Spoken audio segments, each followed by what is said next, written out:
Hello friends, कैसे हैं सभी लोग। दोस्तों आज का क्लास हमारा डीएड फर्स्ट ईयर आईडीडी से रहेगा। डीएड आईडीडी फर्स्ट ईयर से रहेगा। कोर्स 4 पर बात करेंगे। ठीक है, कोर्स 4 का हमारा यूनिट रहेगा आज का यूनिट 4.1, यानी कि कोर्स 4 से आज हम बात करने वाले हैं यूनिट 4.1 पर। टॉपिक है हमारा attention, concept and factors affecting attention in classroom. ठीक है, यूनिट 4.1 का attention, concept and factors affecting attention in classroom, यानी कि आपका प्रश्न इस यूनिट से आपको जो आएगा, क्वेश्चन पूछा जाएगा एग्जाम में, इस तरीके से पूछा जाएगा। ध्यान से आप क्या समझते हैं, ध्यान के अर्थ और अवधारणा को बताते हुए कक्षा में ध्यान देने वाले कारकों का व्याख्या कीजिए, कारकों को विस्तार कीजिए। ठीक है, इस तरीके से आपको पूछेगा। ठीक है, तो देखिए दोस्तों, अटेंशन क्या है, ध्यान। अटेंशन, ध्यान क्या है दोस्तों? देखिए, ध्यान हमारा एक मानसिक प्रक्रिया है। ठीक है, जो संज्ञान को संदर्भित करती है, यानी कि संज्ञान के माध्यम से एक मानसिक प्रक्रिया को हम पूरा करते हैं, जिसमें हम सोचना, समझना और समझाना। देखिए, अटेंशन जिसे कहा गया है ध्यान, ध्यान की प्रक्रिया संज्ञानात्मक प्रक्रिया से संबंधित है। संज्ञानात्मक प्रक्रिया से संबंधित क्यों है दोस्तों? ध्यान की प्रक्रिया संज्ञानात्मक प्रक्रिया से इसलिए संबंधित है, जब तक हम मानसिक प्रक्रिया के द्वारा किसी चीज को सोचेंगे नहीं, समझेंगे नहीं, तब तक हम उस पर ध्यान नहीं दे सकते हैं। ठीक है, इसलिए ध्यान को संज्ञानात्मक या मानसिक प्रक्रिया कहा गया है या उससे संबंधित किया गया है, जिसमें यह समझने पर ध्यान केंद्रित किया जाता है कि हम अपनी संवेदनाओं की मदद से पर्यावरणीय जानकारी को कैसे संसाधित करते हैं।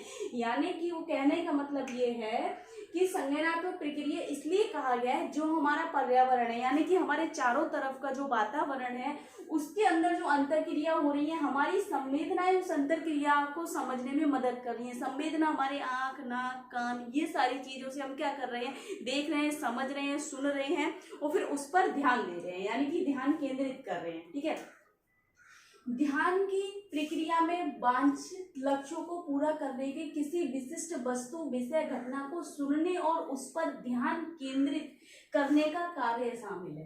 कह रहे हैं ध्यान की प्रक्रिया का जो कार्य है दोस्तों, अटेंशन का जो है, क्या है कि वांछित लक्ष्यों को, यानी कि हम किसी कार्य को पूरा करने के लिए, किसी उद्देश्य को पूरा करने के लिए क्या करते हैं, हम अपना ध्यान केंद्रित करते हैं, जिसमें कह रहे हैं लक्ष्यों को पूरा करने के लिए किसी विशिष्ट वस्तु, यानी कि किसी विशिष्ट वस्तु पर ध्यान केंद्रित करना। मान लीजिए आप किचन में कोई काम कर रहे हैं, खाना बना रहे हैं, तो उसमें क्या होगा, गैस पर ध्यान होगा, प्रेशर कुकर पर ध्यान होगा, आपका नल पर ध्यान होगा। ठीक है, टैप चल रहा है, तो बहुत सारी चीजें ऐसी कि किसी भी वांछित लक्ष्य को पूरा करने के लिए हम ध्यान को केंद्रित करते हैं। ठीक है, चाहे वो कोई विषय हो, वस्तु हो या फिर कोई घटना हो, कोई ऐसी सिचुएशन हो जिसको क्या करते हैं, जिसमें अपना ध्यान केंद्रित करते हैं। ठीक है, फिर कह रहे हैं ध्यान एक महत्वपूर्ण मानसिक प्रक्रिया है। जैसे कि पहले भी कहा गया कि ध्यान क्या है, एक मानसिक महत्वपूर्ण प्रक्रिया है, क्योंकि इसके बिना आप मानसिक प्रक्रियाएं जैसे कल्पना करना, यानी कि इमेजिनेशन, आपको एक, जब तक आप अपने मानसिक प्रक्रिया से संबंधित के माध्यम से आप नहीं सोचेंगे या उसकी कल्पना नहीं करेंगे, तब तक हम कह नहीं सकते कि आपका ध्यान केंद्रित है। ठीक है, जब हम ध्यान केंद्रित करते हैं तभी तो किसी चीज के बारे में इमेजिनेशन कर पाते हैं, तभी तो हम किसी चीज की कल्पना कर पाते हैं।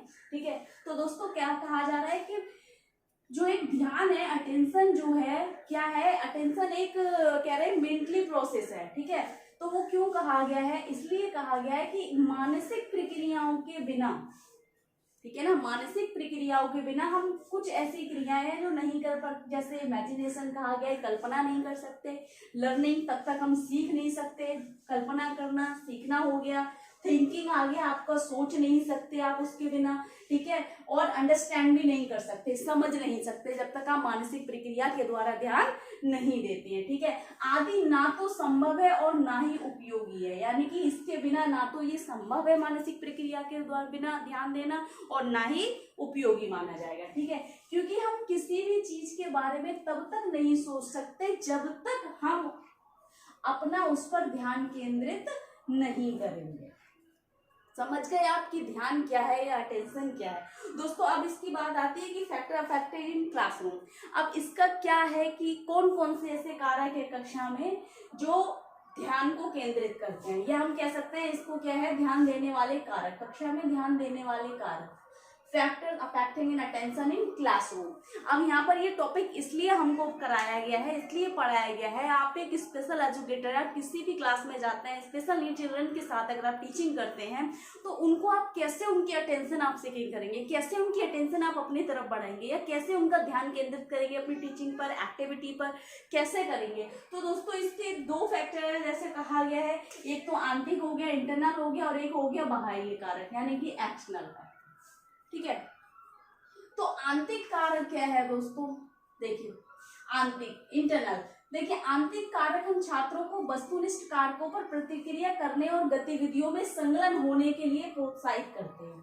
आंतरिक कारक में हम क्या करेंगे, हमारे छात्र या व्यक्ति या बच्चे जो हैं, छात्र को वस्तुनिष्ठ कारकों पर प्रतिक्रिया करने, वस्तुनिष्ठ कोई कारक है उस पर प्रतिक्रिया करने में और गतिविधि में संलग्न यानी कि गतिविधि में जोड़ने के लिए उनके लिए प्रोत्साहित करते हैं, साथ ही साथ उसके हितों और दृष्टिकोण के अनुरूप जो समझने वाले मानसिक स्थिति है जिसमें निम्नलिखित तत्व हैं, वो कह रहे हैं कि साथ ही साथ उसके हितों यानी कि उसके लिए सहायक हो, उसके लिए अच्छी हो, मददगार हो, सहायता मिले जिनसे, ठीक है, और उससे वह संतुष्ट हो। ठीक है, कह रहे हैं समझने वाले मानसिक स्थिति जिसमें निम्नलिखित तत्व शामिल हो सकते हैं आंतरिक कारक में, जैसे बच्चे की उसका उद्देश्य या इरादे, बच्चे का क्या उद्देश्य है, उसके इरादे क्या है, पहले उसके अनुसार हम किसी भी कार्य को करेंगे तो बच्चे का ध्यान केंद्रित हमारी तरफ होगा। उद्देश्य उसका बेसिक कार्य से लेकर कोई भी महत्वपूर्ण कार्य हो सकता है, ठीक है ना, हमारे कोई भी आप ले लीजिए, ठीक है, जैसे कि उसका एक उद्देश्य है कक्षा में जाकर मुझे आज ये लर्न करना है, या मुझे इस पीरियड में कहना है, या कोई क्वेश्चन करना है, या उसका आंसर उसको पूछना है, ठीक है, कोई एक्टिविटी सोच कर आया है, तो उसका उद्देश्य क्या है, पहले उसको कराएंगे जिससे कि हम बच्चे का अपना अटेंशन अपने पास ले सकें। उसकी मनोदशा, मनोदशा का मतलब हो गया दोस्तों उसकी मानसिक स्थिति, यानी कि उसका अगर फिजिकल स्वास्थ्य ठीक नहीं है, शारीरिक स्वास्थ्य अगर वो सही नहीं है, स्वस्थ नहीं है, तो कहीं ना कहीं मनोदशा भी उसकी उसी तरफ जाती है, जैसे लेजीनेस होना, ठीक है, उसका एक्टिविटी में मन नहीं लगना, ठीक है, एक्टिविटी से बाहर जाना, तो ये भी एक इसका एक आंतरिक कारक है। रुचि, उसका इंटरेस्ट क्या है, उसका इंटरेस्ट किस एक्टिविटी में है, वो क्या चाहता है और उसका किस कार्य में रुचि रखता है, किस कार्य को रुचिपूर्ण कर रहा है, किस कार्य में रुचिपूर्ण सहयोग दे रहा है, तो उसका इंटरेस्ट भी महत्व है। फिर उसकी भावना, भावना देखिए दोस्तों व्यवहारिक संबंध, व्यवहार से संबंधित है किसी व्यक्ति का व्यवहार क्या है, हम कहते हैं ना उसका बिहेवियर है, ठीक है ना, हर किसी का अपना अपना बिहेवियर होता है, ठीक है, हर किसी का अपना अपना स्टाइल होता है, तो कहीं ना कहीं भावना भी इसमें एक तत्व है, महत्वपूर्ण तत्व है, जिसमें क्या है ध्यान को ये संदर्भित करता है, या हम कह सकते हैं ध्यान भावना है, यानी कि उसका कहते हैं ना उसका तो अपना है, अपना क्या है, उसकी भावना है कि वो उसको करे या ना करे, या उसमें इंटरेस्ट ले या ना ले, या उसको करना चाह रहा है नहीं चाह रहा है, अपना अपना एक मेथड है, अपनी एक अधिगम शैली है, तो उसकी भावना भी उसमें इम्पोर्टेंट है। दूसरा आता है दोस्तों बाहरी कारक, यानी कि एक्सटर्नल फैक्टर क्या है, देखिए बाहरी कारक उत्तेजनाओं की विशेषताओं से संबंधित है। उत्तेजनाओं की विशेषताओं से संबंधित मतलब जो चीज उत्तेजित होती है, उत्तेजित का मतलब है कि बहुत ज्यादा गतिमान होती है, ठीक है, बहुत ज्यादा अट्रैक्टिव होती है, तो उत्तेजनाओं से मतलब जिसमें हमारी संवेदनाएं बहुत उत्तेजित रूप से कार्य करती हैं, तो उन चीजों से संबंधित है। कह रहे हैं बाहरी कारक उत्तेजनाओं और विशेषताओं से संबंधित है, यानी कि कोई भी ऐसी स्थिति परिस्थिति वस्तु या वस्तुनिष्ठ चीजें जिसमें क्या है हमारी संवेदनाएं उत्तेजित हो, ठीक है, हमारे इमोशन क्या हो बढ़े, जैसे कह रहे हैं जिसमें वर्णित स्थिति अक्सर बाहरी परिस्थितियों या उत्तेजनाओं का परिणाम होती है, जैसे जो हमारा ध्यान अपनी ओर आकर्षित करने में सहायता करती है, जिसमें निम्नलिखित तत्व शामिल हैं। देखिए दोस्तों बाहरी कारक में क्या क्या चीजें हैं, सबसे पहले कहा गया है तीव्रता, यानी कि तेजी।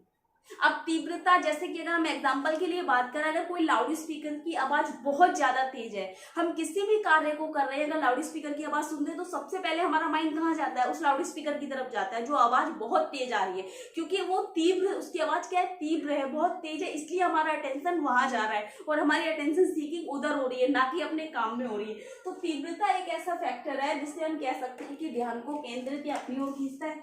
आकार, यानी कि उसका साइज, आकार जैसे कि एक छोटी सी वस्तु और एक बड़ी वस्तु, तो सबसे पहले आपकी नजर बड़ी वस्तु पे जाएगी, ना कि छोटी वस्तु पे जाएगी। तो साइज भी क्या है, एक अटेंशन सीकिंग का एक मेथड है। फिर कहते हैं गति, यानी कि किसी चीज की मूवमेंट होना। जब कोई भी चीज बहुत तेज चलती है और कोई चीज बहुत धीरे धीरे चल रही है, बहुत धीरे धीरे धीरे, लेकिन जहां अगर बहुत तेज कोई चीज गति कर रही है तो हमारे ध्यान सबसे पहले किधर जाएगा, जो ज्यादा मूवमेंट कर रहा है, जो ज्यादा गति कर रहा है, ठीक है। उसके बाद आता है नवीनतम, यानी कि कोई नई चीज, ठीक है ना, कोई नई चीज, जो कि पुरानी चीज से पहले हमारा ध्यान नई चीजों पे जाएगा। अगर हम कक्षा में क्या करेंगे, अपने क्लास में कोई नई चीज लेकर आएंगे, नवीनता लेके आएंगे अपनी टीचिंग में, तो क्या होगा, बच्चे नई चीज करने में ज्यादा इंटरेस्ट लेंगे, नई चीज देखेंगे ज्यादा इंटरेस्ट लेंगे, नई चीज को सीखेंगे ज्यादा इंटरेस्ट लेंगे, ठीक है। उसके बाद आता है परिवर्तन, कोई भी चेंजेस, ठीक है। अगर आप टीचिंग में नए नए चेंजेस लेकर आ रहे हैं तो बच्चों का ध्यान उसकी तरफ आकर्षित होगा, क्योंकि परिवर्तन एक ऐसी चीज है जिसमें हमारा ध्यान बहुत जल्दी जाता है। क्योंकि पुरानी चीजों से जब हम बोर हो जाते हैं तो कहीं ना कहीं जब नई चीजें हमारी सामने आती है तो वो हमारे लिए अट्रैक्ट करती है, ठीक है, अपनी तरफ खींचती हैं, आकर्षित करती हैं। तो कहीं ना कहीं अटेंशन, ये जो चेंजेस है, ये भी एक फैक्टर है, ठीक है। तो ये सारी चीजें थी। तो दोस्तों ये आपका 5 नंबर के लिए वेरी वेरी मोस्ट इंपोर्टेंट रहेगा एक्सटर्नल एग्जाम के लिए। इंटरनल एग्जाम में शायद आएगा तो आपको डेफिनेशन पूछेगा, कॉन्सेप्ट पूछ सकता है 2 नंबर में, लेकिन 5 नंबर में शॉर्ट में, जो 5 नंबर में आपका आएगा शॉर्ट क्वेश्चन, उसके लिए वेरी वेरी मोस्ट इंपोर्टेंट रहेगा। बाकी इसके अलावा अगर आपको कुछ समझ नहीं आ रहा है, कुछ डाउट लग रहा है, कुछ पूछना है, तो कमेंट बॉक्स में जाकर कमेंट करें। ज्यादा से ज्यादा वीडियो लाइक करें, चैनल को सब्सक्राइब करें, बेल आइकन को प्रेस करें, ताकि नेक्स्ट आने वाली क्लास आप तक पहुंचती रहे। दोस्तों थैंक यू।